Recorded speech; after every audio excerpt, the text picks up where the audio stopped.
What's going on, everybody? This is No Filter, a Nintendo podcast, and this is my review for the Adventures of Elena Temple for Nintendo Switch. This game is coming from developer and publisher GrimTalin, and it is a 2D platformer that pays homage to games from the computers in the 80s, something that we don't see often. We see a lot of retro reboots and stuff. We don't see a lot of games coming from the 80s. In promotional material, they even state that before the games with Drake and Laura came out, there was Elena. So, while the in-game story is as basic as it gets for the Adventures of Elena Temple, you find a tomb and you want to traverse and find the one treasure in that tomb.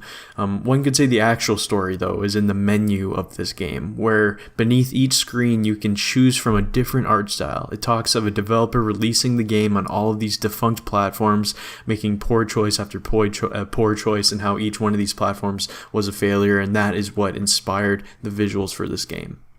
The visuals are very striking, and sadly, they don't correlate to the story at all. But they do serve as unique graphical changes depending on which you choose, and it's a blast to try out. I played multiple times for each one of the backdrops and each one of the visual styles, and it was something very special. I really liked it. It looked very interesting, and one of my favorites, I think, was the Maple. I don't even know what it was called, but it was like the Maple computer, and I think it was like a Canadian brand, which is very interesting.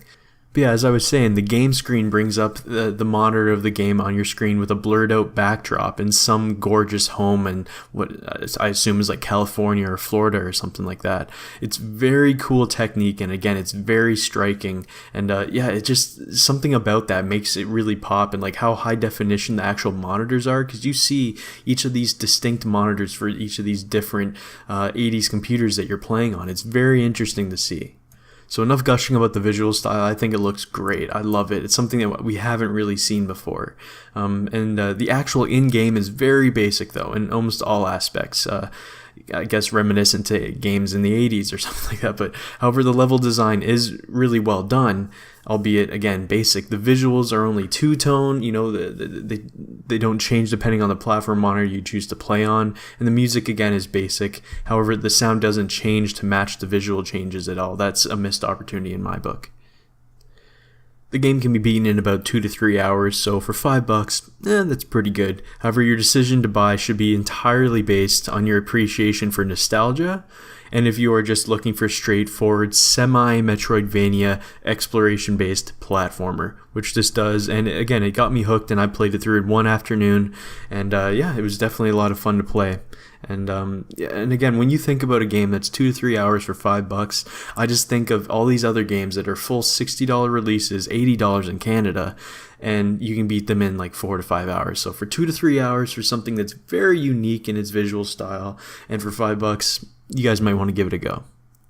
This has been No Filter, a Nintendo podcast. I hope you guys appreciated the review. Let me know if you wanted to pick up this game, and let me know what you think about the visuals. I think it looks just fantastic, just how something about it. It's also made the screens very interesting because you're not seeing like the glare off the screen, so it had this weird kind of contrast with like what looks like you're actually looking at a real life monitor, but then there's no glare and everything's very crisp and clean. It's very interesting to see.